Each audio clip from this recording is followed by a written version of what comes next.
few Hobie Wave sailors have asked if I could do a video on how to get a capsized wave upright again.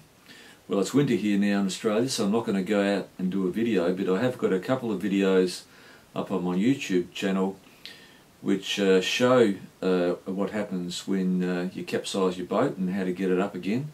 So I'm going to use these and talk over them and just show you how you can get your boat upright in the event of a capsize. I'll do another video when it gets a bit warmer in summer, but for now I'll do a talk over of these two that I've got on YouTube. Now you'll notice in this video that there are no white caps on the water, so it was day when there wasn't much wind, but the main sheet ropes got caught in the blocks and over it went, and I ended up in between the boat and the mainsail. You notice that I've got gloves on, fairly important, and I've also got boots on, which you'll see later on. The first thing to do if you have a jib is to loosen off your jib rope. Then turn around and have a look at your blocks. Undo the blocks from your sail so that your sail is loose.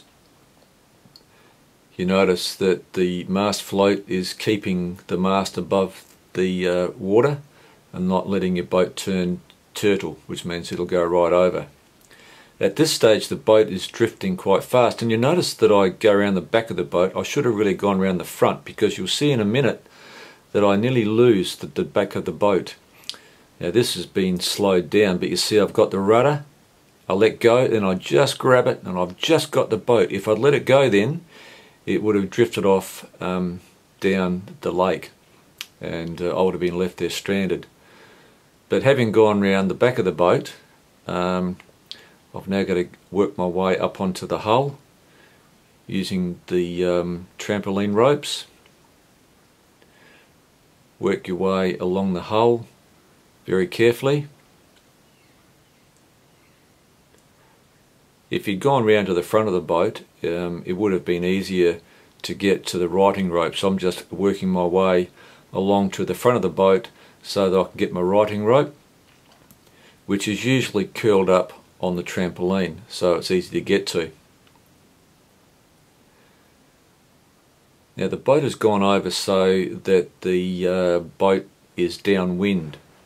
Now it's only a fairly light wind, so it's going to be fairly easy to get the boat up into the wind.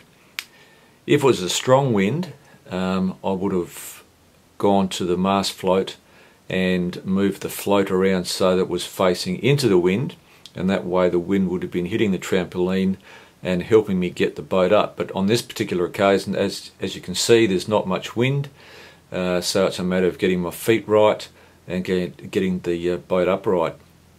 Now at this stage the boat is not quite downwind, so I'm using my back foot and pushing against the hull and gradually working the boat so it's downwind, and that way I can lean right out against the hull, so I'm 90 degrees to the hull. At this stage I'm about 45 degrees. If I pulled now, I'd fall off into the water. I've got to wait until that rope is straight. So gradually work it around. You see the need for the gloves. You don't want your hands to slip at all. And also the need for boots. You can't really see my boots there, but my boots will stop my feet from slipping on the hull. So now it's 90 degrees to the hull, pull, and up she comes. Grab onto the front and make sure that it stays on the water and doesn't flip over. Now I've shown you this other video because this is when I pitch poled. I wasn't going all that fast, but it shows you what can happen in a pitch pole and if you didn't have a mast float on. So we've pitch poled, we've gone over, and my sailing mate has actually got his life jacket hooked on a cleat on the mast. There is a camera mounted on the spreader bar. My mate is trying to get himself off of the cleat now. If we didn't have a mast float now, the boat could have turned turtle and he could have been in serious trouble. Here is the benefits of a mast float. So he gets himself off the mast and I'm at the back of the boat working my way around to get the boat upright. Now here's just a long shot of me getting the boat up on a day when it was quite windy. On this particular day, I'd already got into the water and turned the mast float so that it was facing into the wind, and you can see as I pull, the wind pushes on the trampoline and the boat pops up quite easily. As it pops up, it's really important to hang on to the front bar or to your righting rope, just to make sure that the boat doesn't pop up and then pop over again. Now in one of my videos I recommended that you make a ladder, just a small ladder to go at the front of your boat to enable you to climb back onto your boat. Now since making that video, I've since found out that you can actually get a ladder already made, a safety ladder. I won't do it now, but this has a Velcro tab on the bottom. You pull that and a ladder will pop out and enable you to get back on your boat nice and easy. Well, I hope that's given you some ideas about how to get your boat up after a capsize.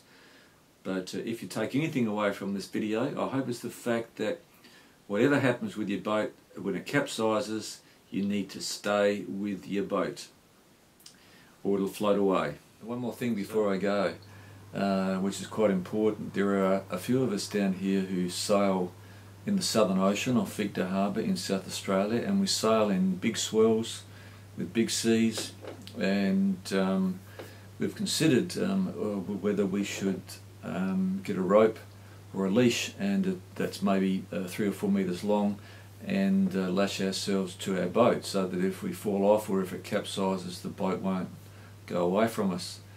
I did this for a short time, then I considered what might happen if the boat was hit by a wave and it capsized and it rolled and I was caught up in the leash, and in the end I decided not to lash myself to the boat. I would rather just take my chances and try and get back to the shore, or maybe someone else rescue me. I think it is a thing you have to think about. Maybe you've thought about it.